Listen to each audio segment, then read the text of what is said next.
Seperti biasa kita langsung saja mulai to the point. Saya nggak usah basa-basi terlalu banyak karena saya nggak suka opening omong kosong. Hari ini kita ketemu lagi untuk membahas pupuk bunga, ya. Racik pupuk bunga kali ini kita mau meracik sebuah pupuk untuk pembungaan yang bunganya lebat sehingga nanti buahnya bisa syarat dan melimpah. Itu dari bunganya harus banyak dulu. Untuk racikan kita kali ini untuk bunga, apakah ini bunga yang Bapak maksudkan bunga seperti bunga hias, melati, ya, mawar, ya, sedap malam, ya, kamboja? Apakah seperti itu? Tidak. Tetapi untuk Bapak Ibu yang suka menanam tanaman hias berbunga, yang mengeluh bunganya sedikit-sedikit, ya, mawar saya mekar kok bunganya kecil-kecil sedikit-sedikit. Bapak Ibu juga bisa ikuti kelas ini, materi ini, karena ini sama juga pupuk racikannya untuk tanaman hias berbunga juga. Walaupun khususnya untuk Bapak Ibu yang request ini untuk tanaman tahunan, ya, pepohonan perkebunan seperti alpukat, jeruk, duren, ya, dan lain sebagainya, maupun Bapak Ibu petani tanaman semusim, buah semusim seperti cabai, tomat, terong, dan lain sebagainya. Ini semua berlaku untuk Bapak Ibu semua. Siapkan pulpen dan buku catatan seperti biasa untuk kita mencatat poin-poin inti dan krusial yang sangat penting untuk Bapak Ibu. Baik, untuk meracik sebuah pupuk sakti, ya, dalam hal ini kita fokus pada transfase. Transfase ini apa? Transfase adalah pertengahan, ya, antara vegetatif dan generatif. Kalau generatif murni itu pertumbuhan awal, vegetatif murni itu pertumbuhan awal, itu pertumbuhan akar, pertumbuhan batang, pertumbuhan daun, ya, memperbanyak akar, memperbesar batang, memperbanyak tajuk, ranting, memperbanyak tunas, daun, dan lain sebagainya. Kemudian pertumbuhan generatif murni, pembesaran buah dan pematangan buah, itu murni. Jadi kalau kita berbicara generatif murni, ya hanya pembesaran buah maupun pematangan buah. Nanti masuk di plusnya daya simpan, panen. Kalau transisi, artinya dari vegetatif ke generatif, kita berbicara awal muncul bunga. Ya, kita berbicara awal muncul bunga, pertama, dia berbunga, kedua, dan cikal bakal buah keluar. Ada 3. Kalau kita berbicara soal trans, ya. Awal dia berbunga, setelah dia berbunga mekar, dan cikal bakal buah terbentuk. Oke, ya, itu kalau kita berbicara trans. Nah, pupuk kali ini yang kita racik, ya, pupuk trans itu, 3 poin itu, ya. Otomatis kalau kita berbicara soal itu, apa yang mau kita genjot? Yang pasti di tengah, yaitu fosfor. Itu yang kita genjot. Nitrogen kecil, fosfor besar, kalium kecil. Oke, ya. Kalau vegetatif, kan kita sudah hitung kemarin. Nitrogen besar, fosfornya sedang, kaliumnya kecil. Generatif kebalikan. Kaliumnya besar, fosfornya sedang atau kecil, nitrogennya kecil. Tapi kalau trans ini, fosfornya tinggi. Kenapa kalau kita memeracik pupuk untuk bunganya banyak, fosfornya harus tinggi, Pak? Pengaruhnya di mana? Fosfor itu bukan hanya sebagai sumber energi atau ATP.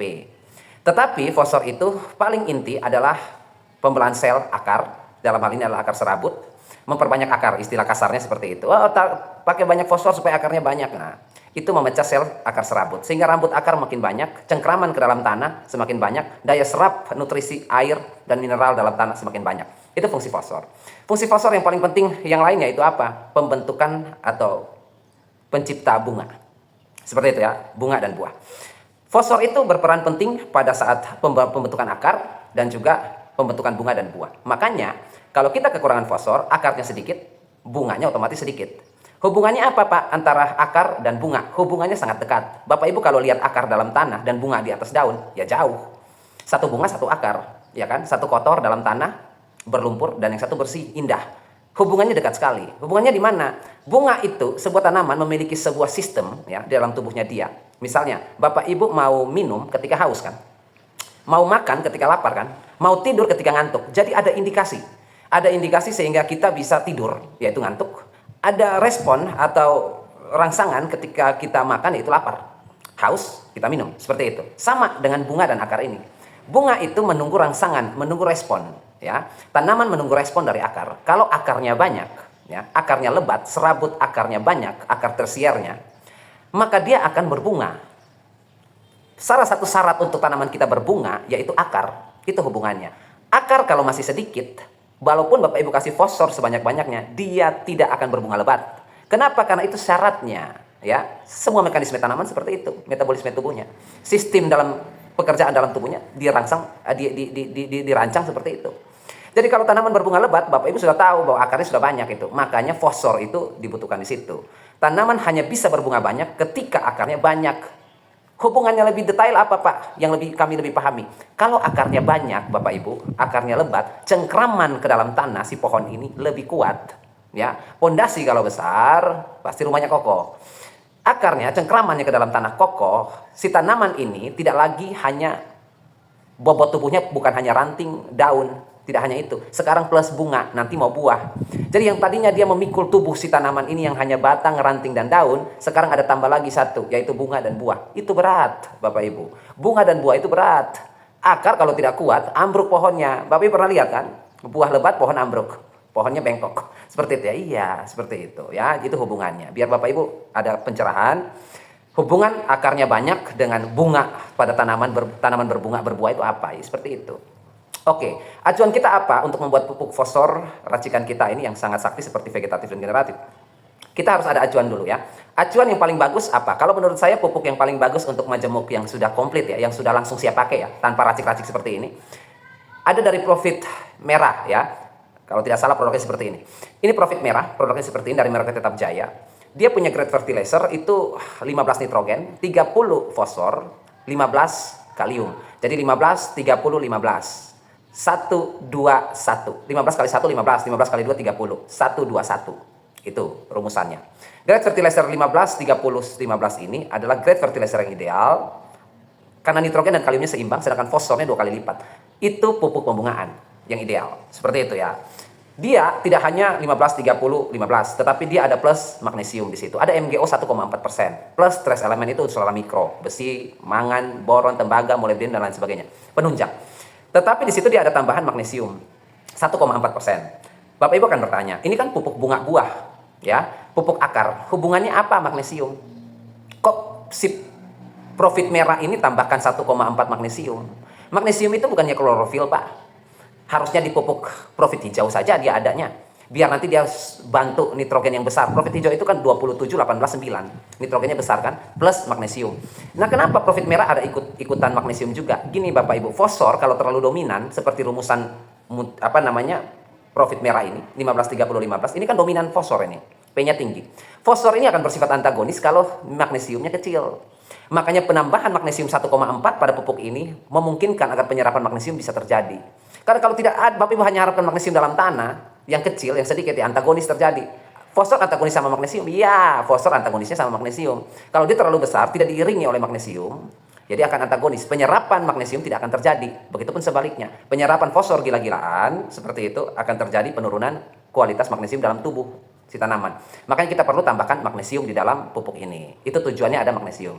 Selain itu juga apa? Magnesium ini kan sumber klorofil fotosintesis. Sedangkan fosfor itu bekerja sebagai sumber energi. Nah, bagaimana bisa ini sebagai sumber energi ya, yaitu mesin, tetapi penggeraknya bahan bakunya tidak ada. Bagaimana ceritanya? Misalnya, ini ada mesin mobil nih. Tujuannya untuk menggerakkan mobil, iya kan? Tetapi bahan baku seperti roda nggak ada. Bahan baku seperti rangka mobil nggak ada, cuma mesin bisa jalan sendiri, nggak bisa.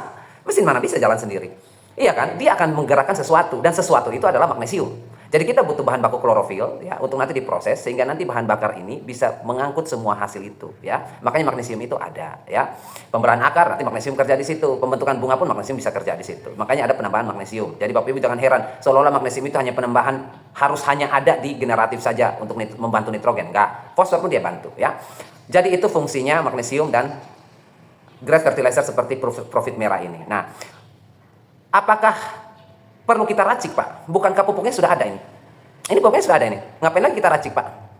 Gini Bapak Ibu, kalau Bapak Ibu mau instan, beli aja pupuk ini. Kalau mau instan, linknya nanti saya taruh di deskripsi. Nah, Bapak Ibu bisa kunjungi kolom deskripsi. Bapak Ibu bisa lihat di situ ada link toko-toko yang jual Profit Merah ini dengan harga yang paling murah. Bahkan kalau Bapak Ibu bisa dapat gratis ongkir. Dengan harga murah gratis ongkir sampai di rumah Bapak Ibu. Ini Profit Merah ini. Nanti saya kasih link-link yang murah dan gratis ongkir seperti itu. Atau Bapak Ibu sentuh saja layar ini, muncul produk-produknya di situ. Sentuh aja layar ini, muncul produknya. Kenapa kita harus racik lagi, Pak? Toh ini sudah ada pupuknya. Kalau mau instan ya ini. Dan kalau skala kecil ya ini, ya. Misalnya bunda-bunda atau bapak-bapak yang suka tanam stroberi, lucu-lucuan di pekarangan, ya pakai ini aja. Iya kan? Tanam cabai tomat terong di pekarangan rumah, ya. Jahe, umbi-umbian, mau buahnya banyak, bunganya banyak. Pakai ini aja praktis. Karena bukan petani skala luas kan, pekebun skala luas. Pakai aja ini. Agak mahal tetapi praktis, iya kan? Nah, kalau misalnya Bapak Ibu yang punya pertanian luas, punya perkebunan luas, ini mahal. Seperti itu ya, karena kebutuhannya besar. Nah, makanya ada racikan. Itu yang pertama. Yang kedua, ini sudah bagus Profit Merah ini, tetapi minusnya satu, dia nggak ada kalsium. Itu minusnya. Dia nggak ada kalsium, otomatis Bapak Ibu akan tambahkan pupuk kalsium kan. Nah, sebenarnya sederhana untuk mengakali pupuk ini. Misalnya Bapak Ibu beli pupuk ini kan, oke, saya sudah dapat pupuk murah, linknya saya lihat di kolom deskripsinya Pak Roni, kemudian atau saya sentuh layar ini, saya diarahkan, lalu saya memesan pupuk Profit Merah ini. Untuk penambahan kalsiumnya bagaimana supaya bunganya tidak rontok Pak? Ya gampang, abu bakaran tinggi kalsium. Bapak Ibu ambil aja abu bakaran kayu, abu bakaran daun. Abu bakaran tinggal ditabur aja di situ, udah dapat kalsium oksida. Seperti itu untuk melengkapi kalsium yang tidak dimiliki oleh Profit Merah ini. Itu kalau simpelnya, gampangnya. Kalau Bapak Ibu yang skala luas, ya racik. Pupuknya apa aja yang kita perlukan Pak? Yang pertama, tunggu. Sebelum kita meracik pupuk dan bahan-bahannya ini, kita acuannya ini ya. Ini yang bagus menurut saya. Acuannya ini ya, Profit Merah ini ya. 15, 30, 15. Keren ya. Nanti ini kan di Profit Merah ini ada 1,4 magnesium. Nanti saya bonuskan buat Bapak Ibu, kita naikin ke 2. Biar bagus ya. Jadi nanti kita buat pupuk 15 nitrogen, 30 fosfor, 15 kalium, 2 nitrogen ya. Nanti ditambah lagi dengan 2%, kita kasih sulfurnya 2%. Jadi nanti bagus, komplit. Jadi 15, 30, 15, 2 ya. Kalsiumnya dari mana? Kalsiumnya nanti dari TSP. Sudah lengkap itu. Jadi makroprimer seperti nitrogennya kita dapat 15, fosfor kita dapat 30, kalium kita dapat 15, magnesium, sulfur, kalsium kita dapat 2%. Ya, nanti kalsiumnya agak gede dikit ya. Pupuk itu spesial sekali dan bagus sekali Pak. Bisa kita racik, bisa. Bahannya gampang ya, Bapak Ibu catat ya. Bahan yang kita perlukan yang pertama nitrea. Urea udah susah Bapak Ibu jangkau sekarang ya, karena pabrik sekarang udah keluarin pupuk nitrea. Nitrea itu urea juga, cuma namanya agak keren-keren dikit lah, nitrea. Bukan berarti nitrat ya di dalam situ. Itu urea juga di dalam situ, cuma namanya saja nitrea. Biar keren-keren dikit lah. Urea ya seperti itu, ini urea kita butuh. Kemudian pupuk kedua Bapak Ibu perlu beri TSP 46% P25. Kemudian yang ketiga Bapak Ibu perlu siapkan kalium, KCl dalam hal ini pupuknya atau MOP. Kalau misalnya Bapak Ibu ragu menggunakan kalium klorida seperti ini, Bapak Ibu bisa pakai kalium sulfat, itu juga bisa. Kemudian apa? Nitrea, TSP, KCl sudah. Yang terakhir kita butuh kisrit ya. Untuk skala luas kita ambil yang murah ya. Kita kisrit. Kalau mau magnesium sulfat patani atau MAGS dari Merauke bisa, tapi agak mahal. Bapak Ibu pakai saja kisrit, itu sudah bagus itu. Kisrit itu malah lebih 2 kali lipat lebih tinggi dari magnesium sulfat patani. Kisrit itu punya magnesium sulfat patani kan berapa? 1613 ya. Kecil itu, 1613. Kalau kisrit itu berapa? 2621. Jadi 26 magnesium, 21 sulfur. Gede kan? Ya gede. Kita pakai itu saja. Jadi nitrea, TSP, KCl, kisrit. Udah ya. Nitrogen kita dapat, fosfor kita dapat, kalium kita dapat, magnesium kita dapat, sulfur kita dapat. Kalsiumnya dari mana Pak? Kalsium nanti dari TSP. Coating pembentuk TSP itu kalsium ya, CaO. Jadi secara otomatis kalau kita pakai TSP kita sudah dapat kalsium juga ya. Oke. Racikannya seperti apa? Racikannya apa perlu kita coret-coret 1 jam lagi? Belajar kepanjangan ya. Gini. Saya buat catatan untuk Bapak Ibu. Saya hitung racikannya. Nanti tinggal kita lihat saja hasil-hasilnya dari racikan saya ya. Nanti saya kasih waktu saya 7 menit, saya racik bentar. Lalu nanti Bapak Ibu tinggal lihat kebutuhannya biar gampang, biar nggak ribet lagi. Kalau Bapak Ibu yang suka hitung-menghitung, video kita sebelumnya itu isinya hitung-hitungan semua, racik-racik angka semua. Kalau mau belajar, misalnya Bapak Ibu baru kunjungi channel ini, lalu mau belajar meracik-racik pupuk, video sebelum ini itu hitungan semua, 2 lembar, 3 lembar buku. Seperti itu ya. Itu detail semua kita racik dari awal hingga akhir ya, sampai dapat grade fertilizernya, persennya. Nah, kali ini kan video penjelasan tentang Profit Merah ini udah kepanjangan. Kalau kita belajar lagi meracik-racik hitungan-hitungan lagi panjang. Saya kasih saja angka-angkanya yang harus Bapak Ibu siapkan. Nanti saya racik sebentar, 15 atau 10 menit. Nanti saya kasih untuk Bapak Ibu. Biar Bapak Ibu tinggal siapkan saja. Yang setara dengan ini, Profit Merah. Oke ya, kasih waktu saya sebentar. Oke, baik Bapak Ibu, ini kurang lebih 7 menit lah ya. Saya racik ini cepat saja untuk keempat pupuk kita. Panjang sekali hitungannya, seperti biasa kita hitung. Bapak Ibu catat ya di situ ya. Bapak Ibu catat, saya ambil hitungan akhirnya saja. Jadi kalau kita mau untuk membuat racikan pupuk bunga buah dengan standar pupuk Profit Merah ya seperti ini. Kita mau bikin dengan standar pupuk Profit Merah 15, 30, 15, 222 ya. Yang perlu Bapak Ibu siapkan urea yang pertama, urea atau nitrea 148 gram. Jadi kita mau bikin 1 kilo pupuk ya, racikan 1 kilo ya, racikan yang nanti sama atau setara dengan ini Profit Merah ya. Nitrea yang Bapak Ibu perlukan di sini nitrea ya 146 gram ya. 148 gram ya untuk urea. 148 gram, 148 gram. Kemudian TSP di sini kita pakainya 681 gram. 681 gram untuk TSP. Kemudian untuk KCl di sini kita pakai KCl mana? 136 ya. 136 gram. Kita pakai KCl 136, 136 gram. 146 gram nitrogen, 681 gram TSP, 136 gram KCl. Kemudian kisritnya 35 gram. Ya, untuk magnesium sulfatnya 35 gram. Totalnya berapa? Totalnya 1000 gram. 1 kilo ya. Totalnya 1000 gram atau 1 kilo. Ya, itu kalau Bapak Ibu mau racik, itu untuk patokan 1 kilo. Kalau punya perkebunan luas mau bikin 100 kilo atau 1 ton, ya tinggal dikonversi. Kalau misalnya 100 kilo ya, kita pakai 100 kilo ya. Kalau mau pakai 100 kilo, berarti Bapak Ibu perlu siapkan berapa tuh? 14 kilo 600 nitrea, 14 kilo 600 gram nitrea. Kemudian 68 kilo 1 TSP. Kemudian 13,6 kilo KCl ya, dan kisrit 3,5 kilo. Itu kalau mau bikin 100 kilo ya, dengan grade fertilizer 15 30 15 222 seperti itu ya. Nah, setelah itu saya kasih catatan di sini, mana tadi? Nah, ini untuk dosis, karena kemarin kita racik-racik banyak yang tanya dosis. Gini ya, untuk kita mulai dari pohon tahunan ya, yang perkebunan ya, tanaman besar, pepohonan. Di usia, saya ambil, ini nggak usah lah ya, di bawah 1 tahun ini nggak usah. Kita ambil di usia 1 sampai 3 tahun aja. Usia 1 sampai 3 tahun, Bapak Ibu pakainya 150 gram ya, per 3 bulan sekali. Berarti ada 1 tahun itu ada 4 kali pemupukan. Oke ya, itu di usia 1 sampai 3 tahun, 150 gram per pohon. Kemudian 4 sampai 6 tahun kita pakai 300 gram per pohon. Kemudian di atas 6 tahun, kita pakai 700 gram. Tanaman saya sudah 10 tahun, bisa dinaikin ke 800. Sesuai dengan ukuran tanaman ya. Kemudian untuk tanaman semusim Pak, yang kecil, cabai, tomat, terong, dan lain sebagainya, kita pakai dosis umum ya. Kita pakai dosis umum, di situ kita cuma menggunakan 5 gram per tanaman. Oke ya, 5 gram per tanaman ya. Itu untuk apa namanya? Tabur ya, itu untuk tabur.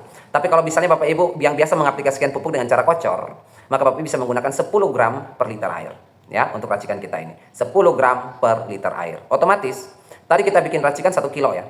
Kita bikin racikan 1 kilo. Otomatis Bapak Ibu harus larutkan ke dalam 100 liter air. Dan setiap tanaman cabai, tomat, terong Bapak Ibu berikan 500 ml atau setengah liter. Ya, setiap berapa? 2 minggu sekali. Seperti itu ya. Pupuk itu akan dihentikan setelah proses pembuahan membesar. Jadi sudah cikal bakal buah sudah keluar semua, lalu mulai proses pembesaran, kita tidak menggunakan pupuk ini lagi.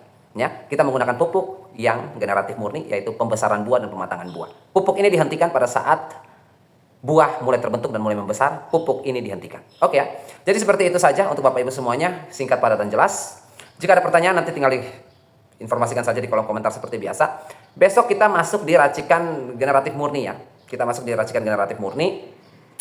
Nanti saya kasih juga seperti ini video penjelasannya, alternatifnya untuk yang Bapak Ibu yang pengennya tanam skala rumahan, skala kecil, yang instan praktis pupuk apa, seperti Profit Merah ini, apa yang versi generatifnya, yang mudah, kita nggak perlu ribet campur-campur lagi. Kemudian kita racik lagi kembali untuk Bapak Ibu yang punya skala luas, untuk generatif murni, yaitu pembesaran buah dan pematangan buah. Sampai nanti hubungannya di daya simpan. Ya. Oke, sampai jumpa di video selanjutnya. Terima kasih dan akhir kata saya ucapkan, tetaplah selalu berbagi dan menabur kebaikan setiap saat.